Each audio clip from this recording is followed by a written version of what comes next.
Good afternoon. Today is Monday, the 15th of December, 2025, just after 1 o'clock. Welcome to UK Column News. I'm your host, Brian Gerrish. Delighted to have Ben Rubin with me in the studio. And we'll be joined by Sandi Adams, who's on live link. Now, as always, UK Column's got a busy news. We're just going to mention the attack on Bondi Beach, which, of course, is going to dominate the news, no doubt, in the Western Hemisphere, UK in particular, in the forthcoming days and weeks. But we need to mention that those events have taken place. We're going to be having a look at Christian persecution in the world. We're going to be having, or you will be having a little look, Ben, at the business of war. We're going to be looking at the Home Secretary's targeting of violence against women, followed by Ladies in Red, which will be interesting, Ben, to see what comes out of that. Sandi will then be covering social control. Ben will be on the subject of AI and vibe coding. And we're going to end with a very happy slide of the UK column team, which will help lift the mood. Now, we know that things are pretty serious across the board in the country. We know people are having difficulty watching the news because most of it is so dark. But every adult man and woman in this country needs to understand what's happening. And the duty falls on us to help people through the labyrinth of policies that are happening. But let's kick off with a little look at how the BBC came across an amazing coincidence connected to Bondi Beach. Paddy, this has been one of those mornings where a dark event suddenly emerges and will dominate the news probably for the rest of today, probably for the rest of tomorrow. And it was one of those days we were about to go on air. We started getting reports in of a multiple shooting on Bondi Beach in Australia, one of the most famous places in the world. By complete coincidence, one of our guests was Layla Cunningham, who's a Reform politician. We told her what was happening. She then said her nephew lived there. She got him on the phone and he told her, and she then told us live on air. Within a few minutes, there was an active situation. There were shots ringing out. He was a doctor who was on his way from a neighbouring beach 10 minutes away to go to try to help. And since then, some of the videos, some of the eyewitnesses' accounts that have been coming out are absolutely horrific. As we talk at 10 to 11 on Sunday morning, a lot of things are still evolving and we don't have the full story, but it very much appears as if this was an attack on a Jewish holiday, a Hanukkah event. Well, there we are. There's the report by Laura Kunsberg, and what an amazing coincidence. So we're going to take the incident at face value, tragedy, people have been shot and killed, but what a coincidence that the BBC's got a guest. That guest had a relative that lives in the very place where the incident took place. Coincidence they're medically trained, and a coincidence that they were on their way to the very beach the incident had taken, or the park that the incident had taken place in. If we did calculation of odds on that, which I haven't done prior to today's news, but I know that these are incredible odds. What's your thoughts? What are my thoughts about that? I mean, it's incredible, isn't it? It's utterly incredible that the BBC should have a guest intimately linked, not with the general subject, but the precise event that took place in the precise location, precisely at the right time. Sandi, I'm watching your face as we're moving into this, but it is quite incredible, this BBC report. And what we haven't shown is that Laura went on to say that she's quite sure that events on Bondi Beach or to the side of it in the little park are going to dominate the news for days and weeks to come. And I think she's very accurate with that. But what's your thoughts on the clip, Sandi? Well, it does seem like an extraordinary set of coincidences, really. And, you have to look at this in perspective. It is awful that I think it was 12 people were shot. Why will this be dominating for such a long time? I mean, it does seem, there's a lot else happening in the world, and I'm not diminishing anybody's, sort of anybody's story of horror of that particular incident. But it just seems to me they're gearing it up to make it a really, really big thing. And they will do, because the BBC do this. And, you look at the statistics of, what's happening in other places in the world, and the genocides going on. And they are going to make this a really big thing, I think. What do you think? I think they're going to make it a huge thing, and I think we are going to see a result in this country, that we're going to see a tightening up of protection for the Jewish community, and we're going to see a greater clampdown on anybody speaking or criticising the Israeli government. But we'll leave that for future UK Column News reports. Now, in contrast, you've got a section here about the persecutions of Christians, and this is a subject which rarely comes up. Occasionally it gets a mention, but you've decided that today is the day to have a look at this. Yes, I mean, it's coming up to Christmas mainly, and more we're seeing Christianity being marginalised and at worst persecuted. And in late November, the BBC reported that Northern Ireland, the Supreme Court had ruled that Christian-focused religious education taught in Northern Irish schools was unlawful. This was a unanimous judgment allowed on appeal by an unnamed father and daughter from Northern Ireland. Now, this was sent to us by one of our viewers, and she knows who she is. Thank you, Christine.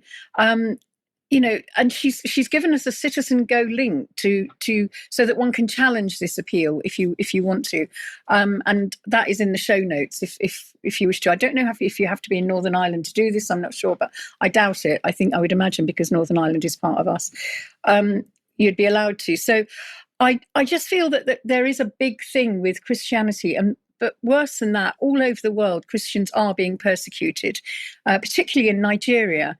And when we hear about religious persecution around the world, our minds often go to minorities in Muslim majority countries, or to Buddhists or Hindus or other minority faiths under pressure. But it's seldom spoken about the millions of Christians globally who are enduring persecution, harassment, violence, imprisonment, and even death simply for their faith. And we've got here around, the persecution of Christians worldwide has gotten worse. A papal charity report says, according to recent reports by global Christian charities, the situation is worsening. Violations against Christians increased in nearly 2/3 of 18 countries studied. In fact, a 2024 to 2025 assessment found that around 365 million Christians worldwide are subject to high levels of persecution. And we've got here the House of Commons Library actually had a debate on it, and they looked at the World Watch List. Now, according to Open Doors, a Christian charity that monitors persecution around over, I think it's about 380 million Christians faced persecution in 2024, with 4,766 killed and 4,744 imprisoned. So that's a heck of, that's a really big number of Christians, being persecuted. Now, Open Doors really have gone into this deeply. They've created the World Watch List with areas in red, as you can see on the map here. Areas in red, there's 17 of them. And the countries are North Korea, Somalia, Libya, Eritrea, Yemen, Nigeria, Pakistan, Sudan, Iran, Afghanistan, India, Saudi Arabia, Mali, Algeria, Iraq, and Myanmar. Now, these are the ones that are pretty bad for persecution, whereas the orange ones, I think that's a bit less. That's 33 countries, and they include, I won't read the list because there's 33 of them, but it's countries like China, Burkina Faso, Tunisia, Vietnam, Jordan, Malaysia, Turkey. So that's a heck of a lot of an area of the world where Christians are simply being persecuted. So the 2025 annual report was created. This is the Commission on the United States Commission on International Religious Freedom, and their publication has a worrying list. They've created their own list, really, and the plight of the most persecuted Christians has been widely ignored, except for the Catholics and the Anglicans have been flagging it up just recently. So the next slide is really what the religious freedom, the international religious freedom groups, and they've got a whole other list of countries which are pretty bad as well. But obviously Nigeria seems to be top of the list. Now, there's been a silence really throughout the whole world about Christian persecution, but that silence was challenged recently when on the 19th of November, the bells of Clifton Cathedral rang in support of persecuted Christians worldwide, and Southwark Cathedral as well. So it was called Red Wednesday, and they held these events all over the UK. The Christian church did, whether it was Anglican or Catholic. So they called it Red Wednesday, and it was held by the Aid to Church in Need, the ACN, and it was Bishop Bosco in Bristol. He's Bosco MacDonald, his name is. He held a special mass at Clifton Cathedral, calling on Christians in the UK and beyond to unite in prayer with our suffering brothers and sisters in Christ. It was a simple gesture, liturgy, prayers and support, but deeply meaningful. And Southwark Cathedral held events for Red Wednesday on the 19th of November as well. Now, in a world where Christian persecution is growing from extremist violence in Africa to oppressive regimes in Asia and the Middle East, this mass reminds us that there's not distant stories, they're human lives, and they deserve our awareness. And I've got another slide here from Southwark Cathedral where they actually called it Team Red, where they were really going for the whole thing of supporting the Christians in need. Now, in many countries, they face violence, even for just daily worship or owning a Bible. I've got another slide here oh no, it's gone now. It's fine. Of Southwark Cathedral and their whole way of really putting this in the forefront of Christian prayer and mass. That was in Southwark Cathedral. We've got a whole load of Christians really being persecuted, from diverse cultures, ethnicities, ages, and countries. Their suffering covers, different borders and races. And the moral challenge remains: if we defend religious freedom only selectively, we betray that principle itself. Now, I've got a video here from Bernard Tutunji, who's from Sydney, and he works for the Aid to Church in Need, Australia. Now, just listen to what's happening in Nigeria, and it's quite shocking. Thank you. Nigeria today is an epicenter of Christian martyrdom. Since the year 2000, more than 60,000 Christians have been murdered by Islamist groups like Boko Haram, heavily armed Fulani militia. Our organisation's 2023 report I mentioned places Nigeria firmly in the red category, meaning it's persecution, it's not just discrimination. What makes Nigeria unique is that Christians are not even a tiny minority. They make up almost half the population, 100 million people, yet they live as if they're second-class citizens, especially in the north. The Nigerian government's failed to take any meaningful action to prevent attacks, and the violence is relentless. In Benue State alone, one diocese recorded 93 villages attacked, 330 farmers killed in just a year. This past June, a couple months ago, another attack in Benue. A gunman raided a town, killed 100 people, forced 4,000 to leave. And it's not just killings, Gabriella. We're speaking of abductions, burned villages, destruction of churches, millions forced into camps where they lack even the basics. And every single day, Nigerian Christians wake up to the fresh news of kidnappings or attacks. It's not sporadic, it's systematic, it's targeted, it's gone on for decades with little accountability. Yes, and guess who hasn't said a word? The so-called head of our Christian church in England, the Church of England, who has a lot to say about climate change in the World Economic Forum, but not a word about persecuted Christians. There we are. Thank you very much for that. And just to clarify, the International Red Wednesday was November 2024, and the Clifton report, if I remember correctly, was 2015. So just to clarify that. But nevertheless, this subject sits under the surface, and a lot more needs to be done to bring it to the fore. But war is not a problem, Ben. It's a racket. So they say. And I think we're about to find out why. So, yes, the city, the banks, and the British deep state are banging the war drums. And where better to find out about it than over at Rothschild & Co.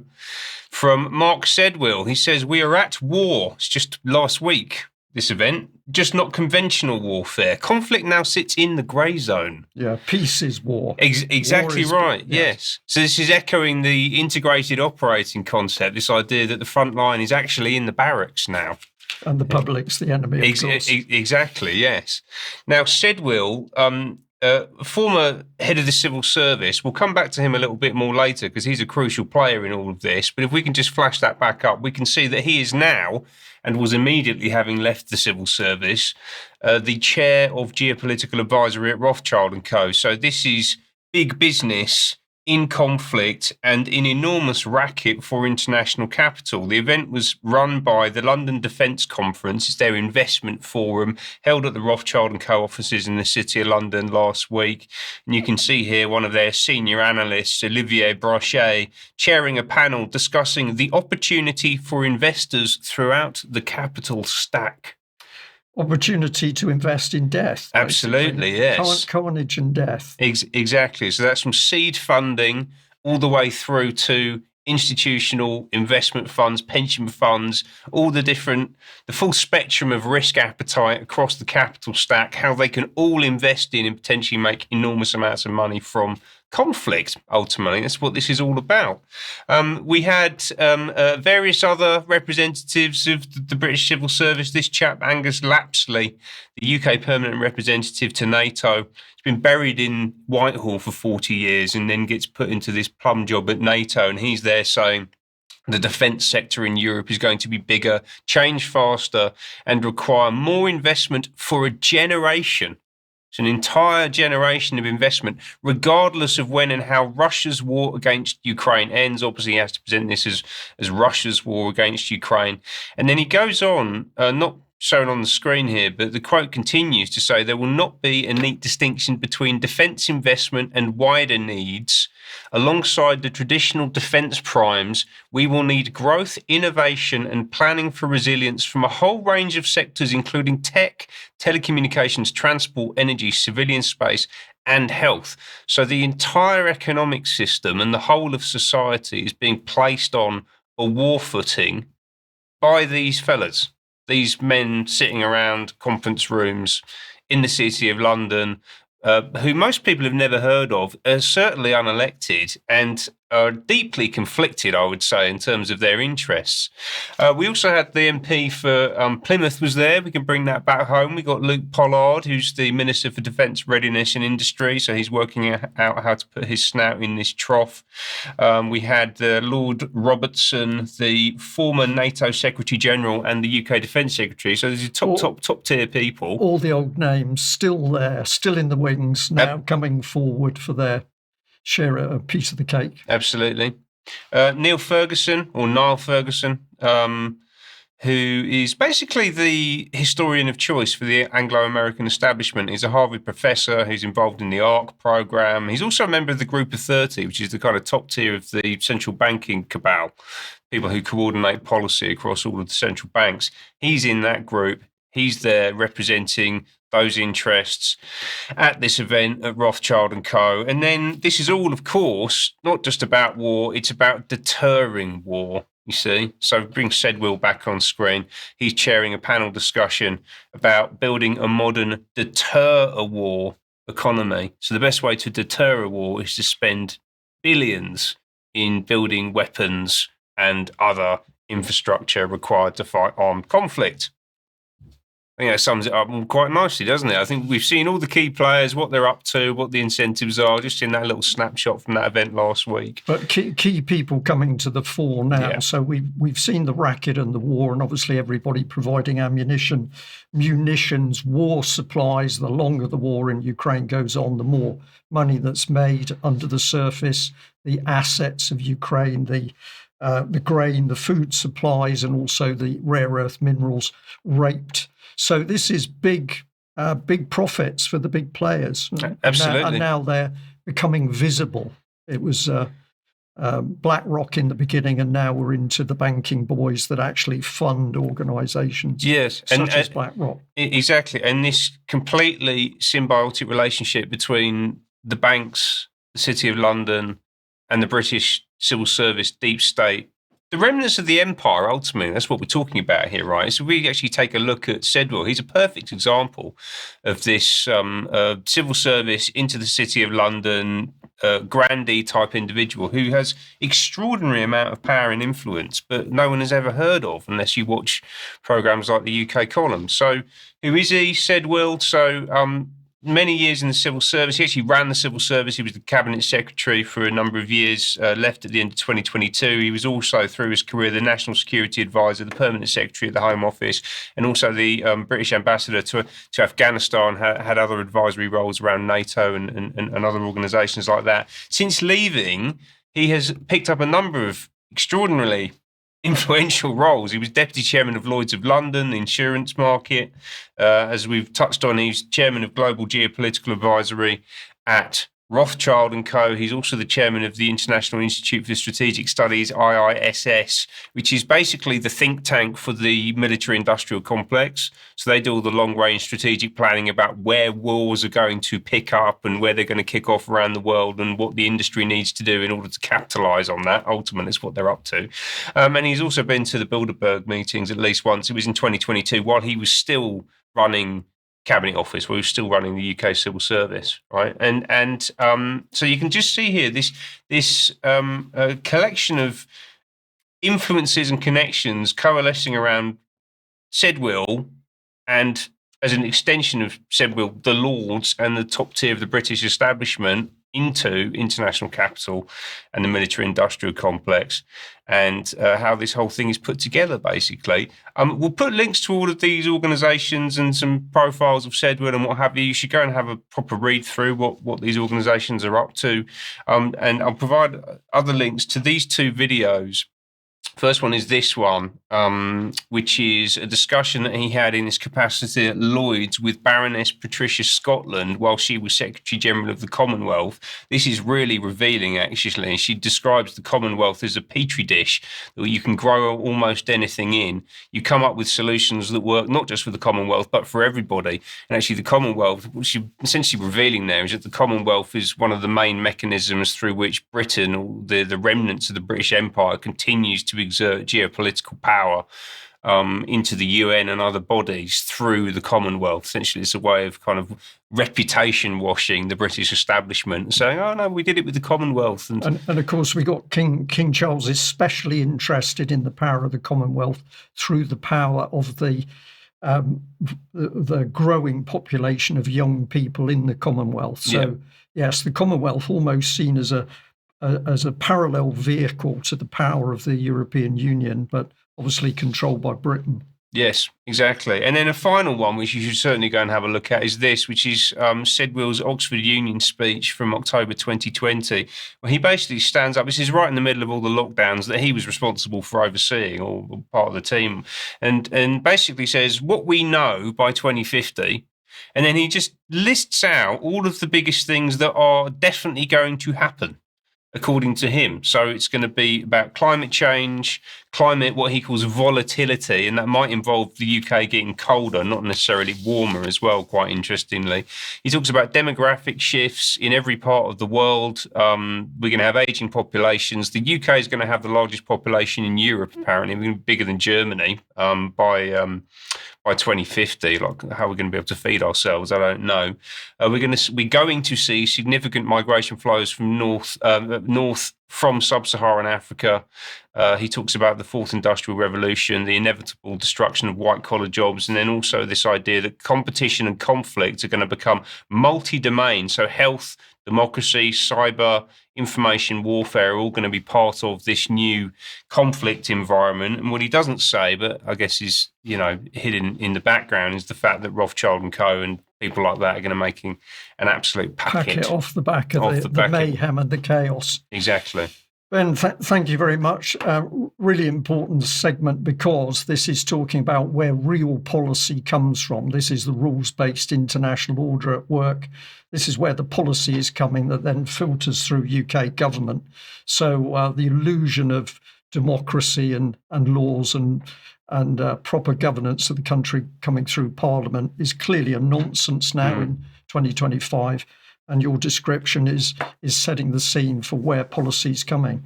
Now, part of that policy is absolutely the drive for AI. There was a demonstration in London on Saturday.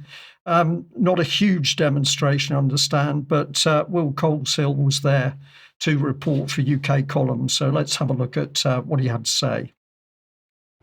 Hello, this is Will Coleshill reporting for UK Column. Today I'm down here outside the BBC Portland Place, the Eric Gill statue right behind me, and today I'm reporting on the digital ID protest, massive, that's going on down here in London. So why are you out here today then?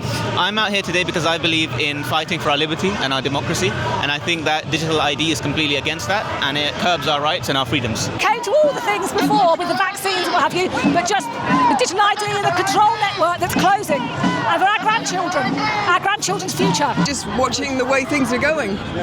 You know, since COVID, our freedoms are being systematically dismantled, and yeah, we're seeing that everything is just going in one direction. I'm brought out here today because this is the hill I'm willing to die on. If we let this pass, we become an open prison. No, this is an important one. I mean, digital ID, if we're forced into this, I mean, there is absolutely no freedom left. They can do whatever they like with us. So it really is a battle we must win. You know, it can lead to an authoritarian state, which is, I guess, the final goal. It'll be enforced by having a unified system of ID, so that even your bank account is being monitored, and money could be taken out of it if you do something wrong, like breaking your carbon footprint. This is something we don't need. We've never needed it before, and the plans to put it in place are completely tyrannical, and it's there for monitoring and surveilling us in a way that nobody really wants to happen. We've then got passports, driving licence, birth certificate. It's just bringing in Agenda 2030. You know, we just have to look at the Agenda 30 actually for the UN, the United Nations. It's all there. You know, they want us to stay in these cities, these 15-minute cities. We'll own nothing and we shall be happy. If they have that information about you all in one place, then they can easily control and manipulate that information. They can make you do anything you like. They can stop you going places. They can stop you buying certain things. If you're writing certain things on the internet, they can freeze your bank account. They can stop finances if you oppose certain government policies. Our spending, our travel, the climate, Just everything, the food that you eat, how much you watch each day. They're going to base it off the Chinese social credit system that's already in place. And we already have a version of this with our credit scores, where we're not allowed to have certain loans and we're not allowed to have certain credit. It'll be like that, but amplified. And if you want some sort of demonstration on how this will work, then you'll need to watch the Nosedive episode of Black Mirror. Baby steps, as they say, and before you know it, we'll be locked in our houses or told where we can and cannot go. The main thing is they're rolling it out now. They're saying it's to stop so-called illegal work and stuff like that. They give some bad reasons for it just to get the public on board, and then they introduce something else and then something else, and before you know it, you've lost all your freedoms. So they're going to put penalties on people and punish people for not complying. And I'm not being funny, but that's never really a good thing, is it? And this is another thing about convenience. They're going to not force you to have it, but it'll be extremely inconvenient for you to exist in society without it, and that's how they're going to try and trip us up. We know that they've already done the veterans cards for veterans, and now they're trying to get everyone who's a company director onto the government one login system. They're taking our biometrics, and that's the key thing. So if you give up your biometrics, the government creates a digital twin of you, something that represents you in the digital space, and you've got no control over what happens to that and how the government uses it and where that might end up. Do you think that this is going to change people's minds coming out here today? Honestly, I don't know. We've got a lot of people that understand what this means and a lot of people who think this is going to happen anyway, no matter what we do, but that's the problem. It will happen if no one does anything. So you may as well stand up, you may as well say something just to say that you did and you have. Yeah, well, they didn't make any decisions on their quotes, talk the other day, so I think with the amount of people that are speaking up against it, there is hope. Well, that's all I can say, there's hope. Definitely. I mean, if you look around, the streets are filled here, so definitely, right? And it's about raising awareness, and I think that we can definitely do that. I think a lot of people are aware of it. I mean, it was 3 million people that wrote, signed the petition, wasn't it, to the Houses of Parliament. So yeah, people are waking up. Maybe they're not coming out on the streets, but a lot of people I know and I meet come and say, yeah, we agree with you. It's just that they don't feel powerful. They're going to try their hardest to implement it, and we need to stand up and say, no, we're not doing it. We're not doing it, And that's what we need to. That's what the message is. Do not accept the digital ID. Don't accept it. Defiance. We're fighting for everyone's freedom. I just wish there are a few more people standing up for their own. We say no to digital. Well, an encouraging report by Will Coleshill there. And I think the young lady said it all. Of course, if people do nothing, these policies are absolutely going to be implemented. So really wonderful to see the people that did attend and the fact they were also well informed, speaking out in order to try and get this stopped. And good to see some of the smaller parties there, David Curtin from the Heritage Party, but also Piers Corbyn and Andrew Bridgen. Were there many mainstream media reports in UK on the day? I don't think so, but this is why it's beholden on all of us, people who do understand what's going on, to get out and spread the word to other people. Now, let's move on with the traditional UK column news. Thank you to everybody that supports us by a membership. We can only do what we do with your financial support. And if you're watching our news broadcast today, or perhaps you're a regular viewer, and you are not a subscriber, a donator, or a member, paid-up member of the UK column, please consider doing that, because we can only do what we do with your financial support. And what we'd like to do in 2026 is to expand the work that we do. And people who are donating or giving paid membership to the UK column, we are yours. You can see by our work what you're getting for that small monthly membership fee. And this is something where we need more people to help us grow and help us challenge the big beasts in mainstream media. So we'll just say, if you're watching and you're not a member of the UK column, please consider joining up, because we really need your support, and we really need it if we're to expand in 2026. Now, we've got other things coming up. Germ Warfare tonight at 7 p.m, which is Peter Duke on epistemological warfare, hope I said that correctly, and narrative control. So that's the thought process around warfare and narrative control, which will be very good. We've got Hawaii's Rise, Deep Seek and China's Technical Future. That's the Silk and Steel podcast, which is tonight at 9 p.m. We've also got coming up tomorrow at 1 p.m, Chris Coverdale talking about no tax for war. And a reminder, the 9/11 Truth Today, which is an event having a look at the 9/11 movement, where it is today, how it's working and what it's still achieving. And that's Sunday, December the 14th. It was yesterday. I beg your pardon, that was yesterday. Thank you very much for that. So that will be available for people to look at. So keep your eyes open for that on UK Column website. Yeah, I'm getting ahead of myself there. Right, let's come on to the subject of the Home Secretary and the announcement that there's to be a massive effort to target violence, and particularly sexual violence against women. So according to Shabana Mahmood, violence against women and girls is a national emergency. Now, it's getting difficult to know where the emergencies are now, because I thought it was Putin and the war in Ukraine, but apparently now women and girls have become the national emergency.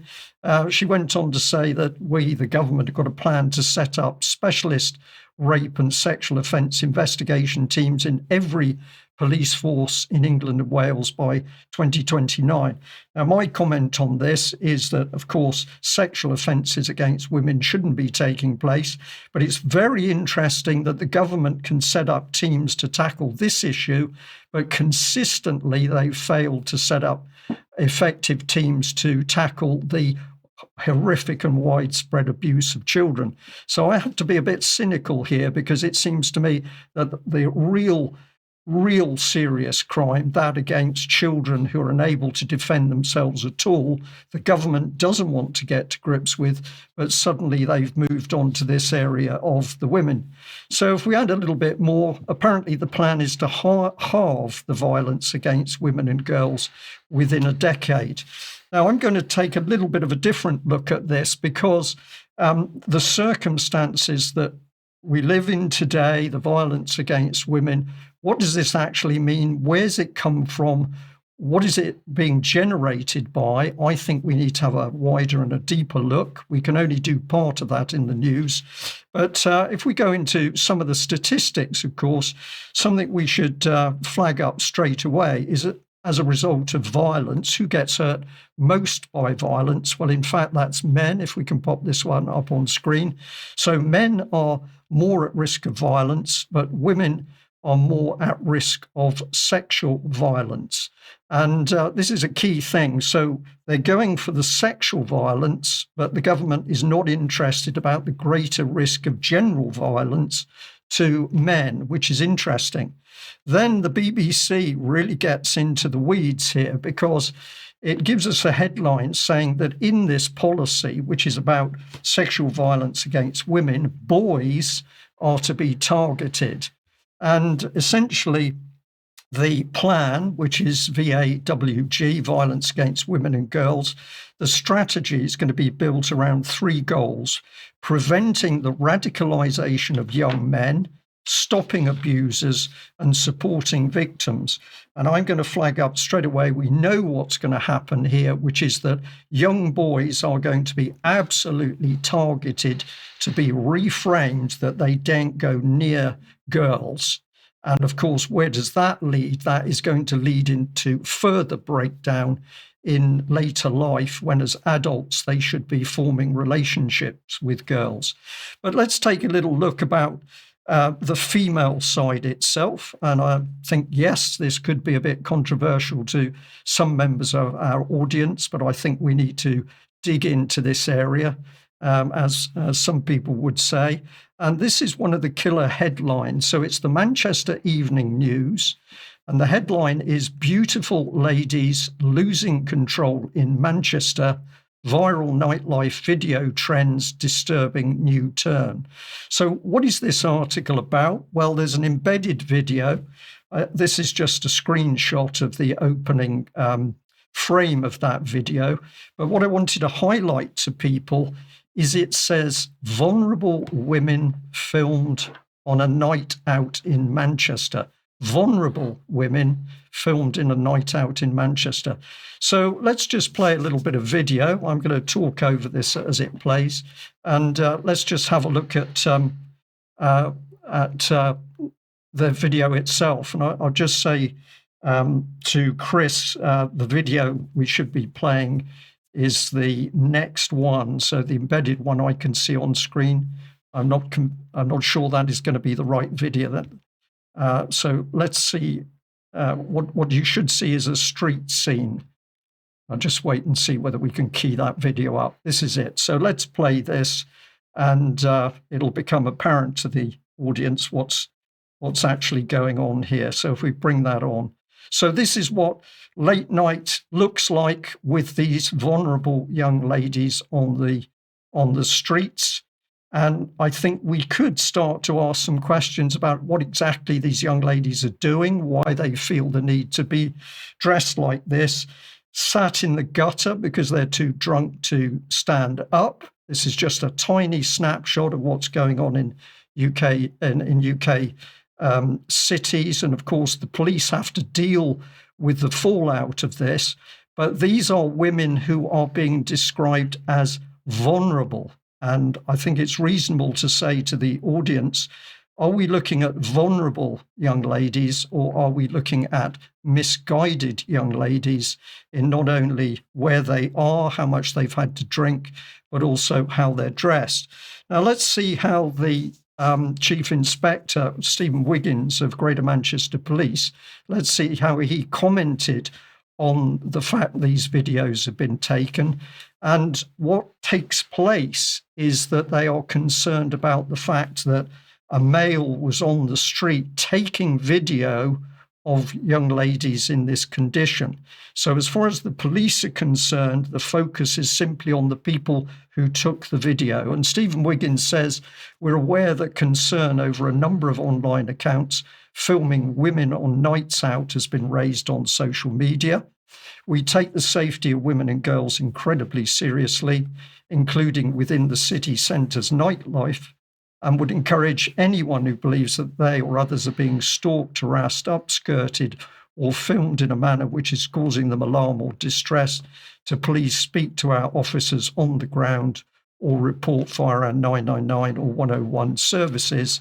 And I'll just give the last bit here. Women and girls should be able to feel safe on a night out. So I would reiterate that anyone with concerns should contact police immediately so appropriate action can be taken. And perhaps a key question is, are these vulnerable, and they were described as beautiful as well, are these vulnerable, beautiful ladies accountable for their physical condition and their dress code? Or are they simply allowed to do whatever they like and the consequences fall on the police and wider society? Now, I know I'm raising some serious questions here. We'll certainly discuss this more in extra after today's UK column news, but we will certainly be digging deeper into this issue. We'll also be looking both sides of the equation, women and men, but today we've taken a focus on the women. Now, let's look at what we saw on the streets there against the budget, which we raised a couple of days ago, where in the budget, one of the key things that came up was benefits for families, and this was going to place a burden of another 3 billion on the country. But I'm going to ask the question, it was described as child poverty, but are we really looking at child poverty, or are we looking at breakdown of the family?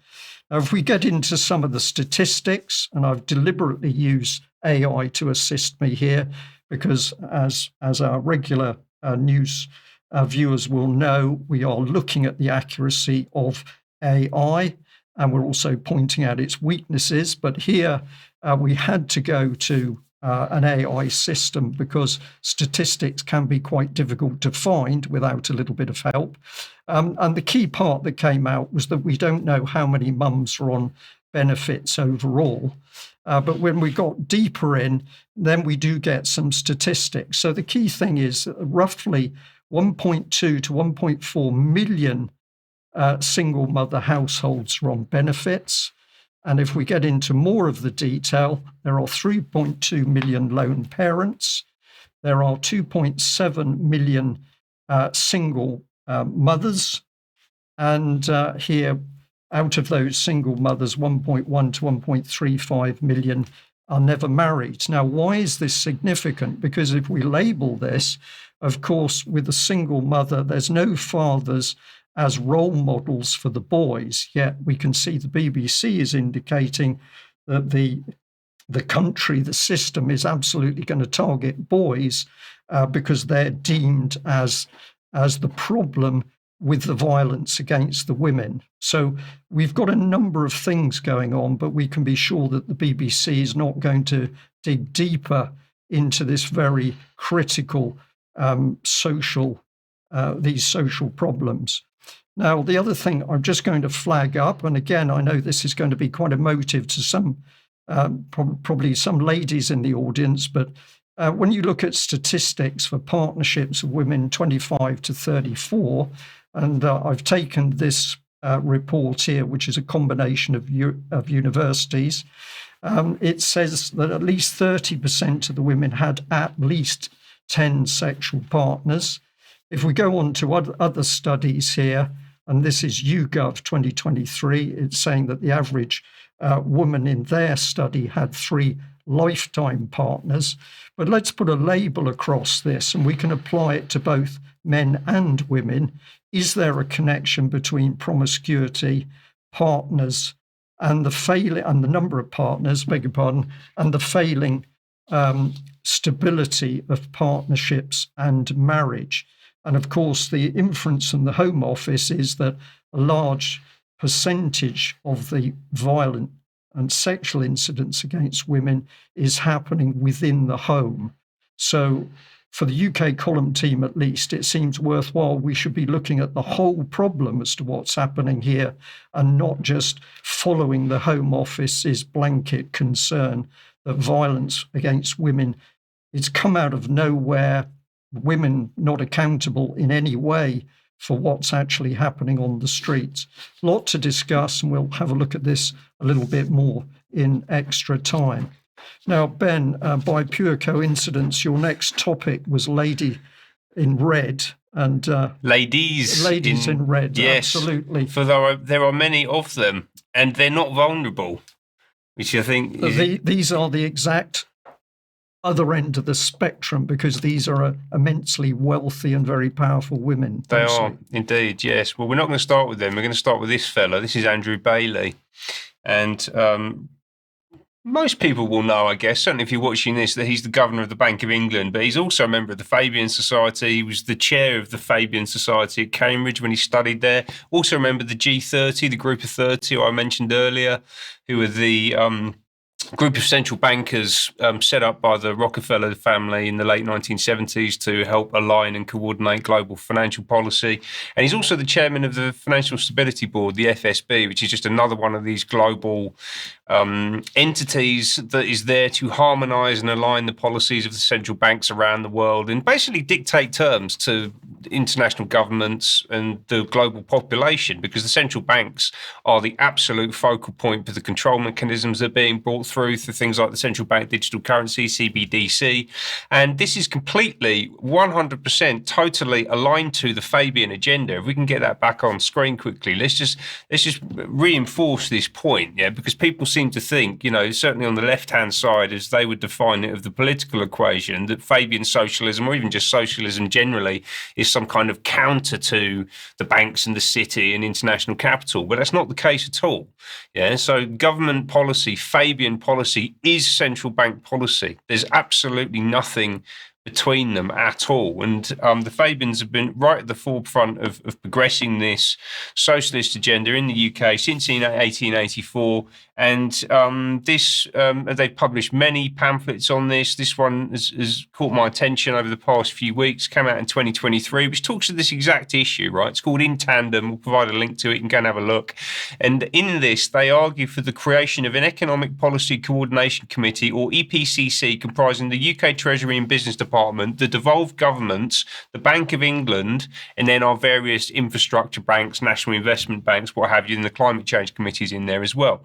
So what they're talking about doing, and remember, this is the Fabian Society who of which the Prime Minister and most of the Cabinet are members, as well as the Governor of the Bank of England, as we've just pointed out, are looking to merge and integrate the Treasury and the Bank, and also a whole bunch of other departments, and particularly the devolved governments, who we've been talking about a lot recently, who are going to be the dissemination point for this global policy agenda out into the country, essentially completely short-circuiting Westminster and what we believe to be our model of governance, right? So this is absolutely at the centre of this, and Andrew Bailey is an extraordinarily powerful and central figure in this whole agenda. As I said, he's the governor of the Bank of England, he's the chair of the FSB, he's a member of the Fabian Society, and yet you can come across pictures like this. And this is where the ladies in red come in, because that's Andrew Bailey on the left there. And we've got this woman in red on the right-hand side. And this, I had an inkling that I needed to talk about Andrew Bailey. So maybe something's going to happen, and we'll certainly come back to him in this issue in our reporting next year. But this is one of the photos that most struck me this year from my travels across the internet, right? Look at the body language here. You've got this woman on the right-hand side. She appears to have him in submission. Be in control. Yes. Yeah. He looks like a naughty little boy being scolded, and his hand on the table seems a very strange configuration here. So the question is, who is that? Well, I can tell you that that's Julie Teagland, from EY, my alma mater, where I used to work. She's the global vice chair of alliances and ecosystems. I call her Overgruppenführer Tegeland because I think it's quite fitting. And there's another shot of her here. She's at this event. This is in Washington DC at the World Bank spring meetings, and it was attended by, amongst other people, the head of the UN Development Programme and Andrew Bailey, as we've talked about, and this is where the real big decisions are made. This is where policy is disseminated, where the direction is set. She's talking about no longer navigating episodic change. We're operating in a time of permanent disruption. Permanent disruption. Yeah, and it's been driven down from the top by ladies like that. So she was chairing this meeting alongside this other lady in red. I don't know who that is. But the whole thing is being chaired by ladies in red. And you see this occurring again and again and again across the civil service, across the city, and I think there's something in it. I don't know exactly what, but my interest has been piqued. There's something in it. And one thing we can be sure of, that these ladies in red don't have any concern for those poor young women who are drunk on the streets of the major cities. So what a contrast between the destruction of the family life and those young girls. Presumably nobody taught them to do anything better than they're doing, and all of the tragedy that unfolds from that sort of lifestyle. And then we have the contrast with these immensely powerful women. We will talk a lot more about this in Extra, but thank you for that, Ben. Sandi, let's bring you back in. My goodness, there's so much happening in this country at the moment. It's difficult to know quite where to go, and we've never got enough time on the news. But take us on to a bit more about what you're seeing happen. Well, I mean, I was looking at the budget a few weeks ago, and another lady in red, Rachel Reeves, the budget was very much about dependency, about benefits and dependency, and it actually worked out that actually it's cheaper to go on benefits than it is to work. Now, what kind of society is that? And it's all framed around, a single assumption that more people will depend on the state for longer and at greater cost. And rising benefits dependency is no longer treated as a warning sign. It's presented as inevitable, the unavoidable response to a permanent crisis. And this is what seems to be happening. Now, there's a political theory that developed decades ago that treats this outcome not as failure, but as strategy. And it's called the Cloward Piven Strategy. Now, a lot of people have said to me, why haven't I mentioned it before? I learned about it quite a while ago. And the original idea, the Cloward Piven Strategy, comes from this 1966 article, The Nation magazine, which was written by sociologists. I think we had it up a moment ago. It was written by sociologists Richard Cloward and Frances Fox Piven. They were a married couple. And they both studied at Columbia University. Their argument was direct. They believed that welfare systems were deliberately kept limited to preserve social order, and that meaningful reform would never come through debate or gradual change. Instead, they proposed, encouraging maximum legal participation in welfare, pushing the systems beyond capacity. Now, we've got a picture here of Richard Cloward, and then his wife is there she is Rachel Piven. Well, their reasoning was simple. They overloaded the system to create crisis and enforce central government to expand welfare and authority. In their view, crisis was not something to avoid. It was the mechanism of change. And they keep talking about change. So the Cloward Piven logic reverses that idea. In this framework, high dependency is not failure. And it's administratively used to overload a system, and long-term reliance on the state increases political leverage. Now, dependency stops being temporary. It becomes a sort of structural way of dealing with things, and it becomes a whole thing. Instead of being a temporary fix for people, it becomes a way of living, which is not good for society. And this is what we're seeing now, where people are long-term dependent on the state, but it fulfills the whole agenda for technocracy and everything that they've got coming, because it means that recent budgets expand the means-tested support. monitoring and conditionality, all that kind of thing. So they just keep this whole dependency machine going. And what's presented as compassion also becomes governance by necessity. And that's a bit of a problem. So, incentives to work weaken, family stability declines, community responsibility erodes, and social trust breaks down also. So the damage isn't evenly shared. So we've got a dependency which leads to breakdown. Breakdown justifies expansion, and expansion deepens the dependency. So it's all this awful cycle. Interestingly, Cloward Piven was never about shrinking the state. It was about expanding it. So, and today that expansion takes on the technocratic form. Now, we mustn't forget that Columbia University was the hotbed in the 1960s of technocracy, and before, actually, right, even before the 1960s. You had all the major technocrats went there. Amitai Etzioni, who was, the whole thing with communitarianism and social policy and social engineering as well. So you've got these systems that strain governments and introduce digital benefits platforms, algorithmic eligibility checks, behavioural conditions, all that kind of thing. So these are presented as efficiency solutions. Now, what I've got here is, it's not about whether society would help the vulnerable. It's about whether permanent dependency is being normalised as a method of governance, and that's really what we're seeing.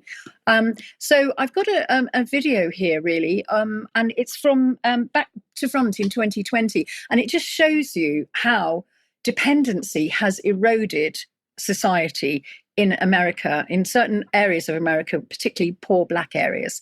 So if we could run that video.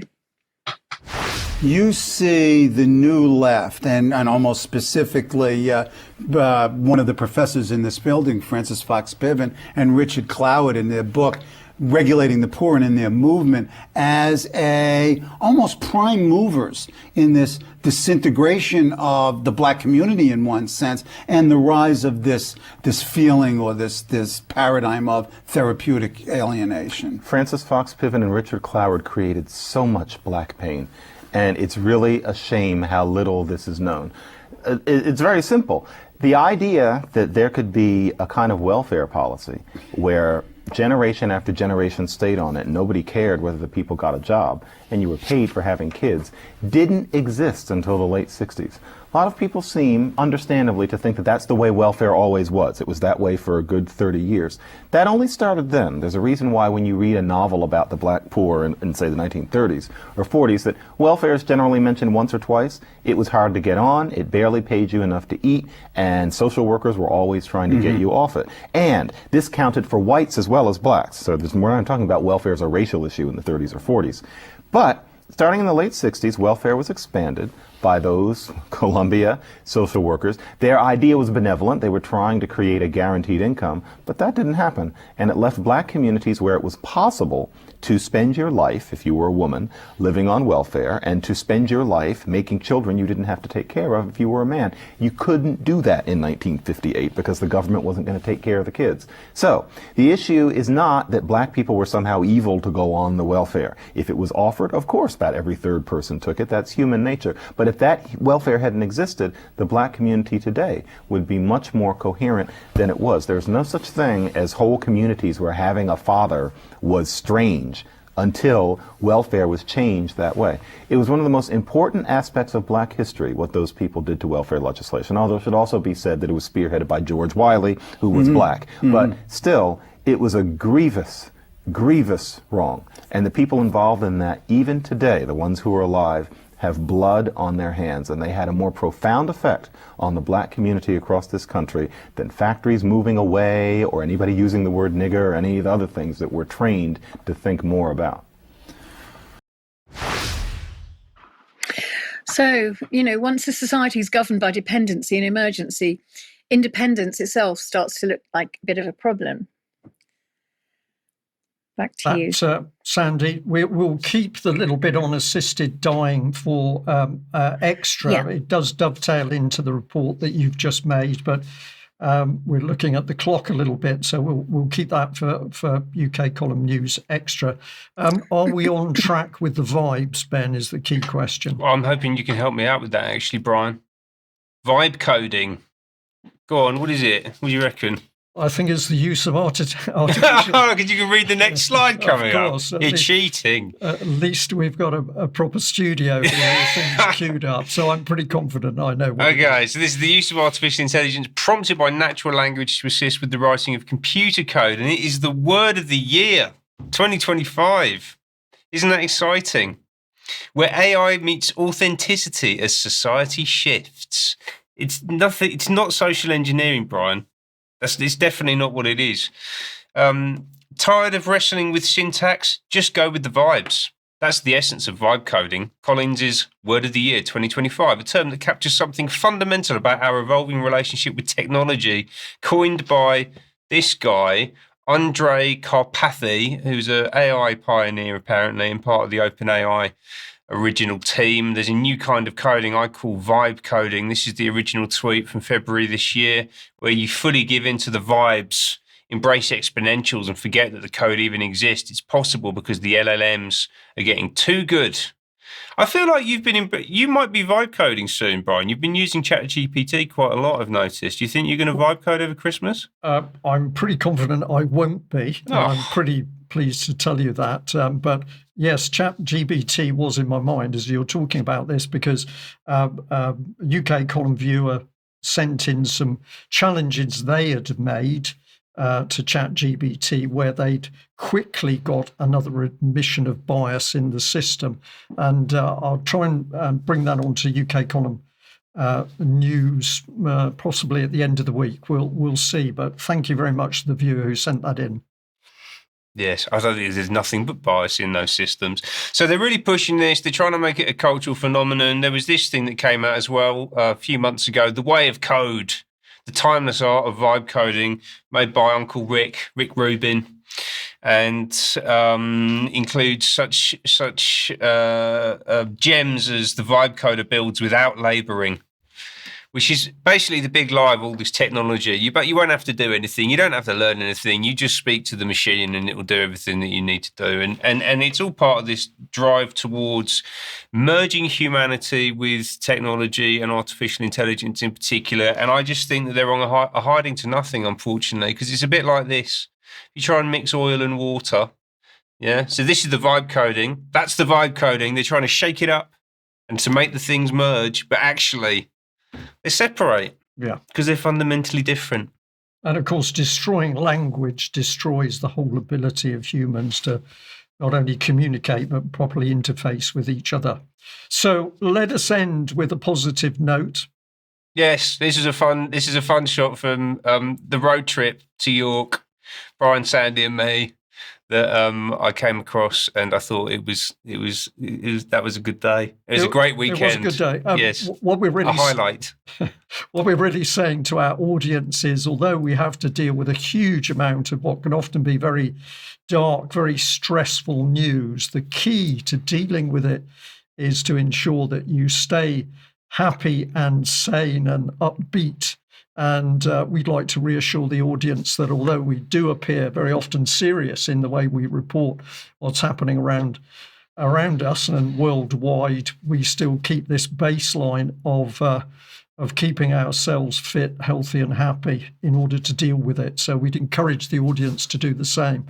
We must end there. We're out of time. Huge thank you to everybody who's joined us for UK Column News today.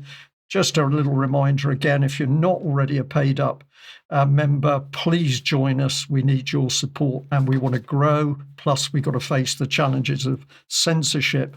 But Ben and Sandi, thank you very much for joining me. That's the end of today's news. If you're a member, we'll be back in a few minutes for UK Column Extra. Join us then. Bye-bye.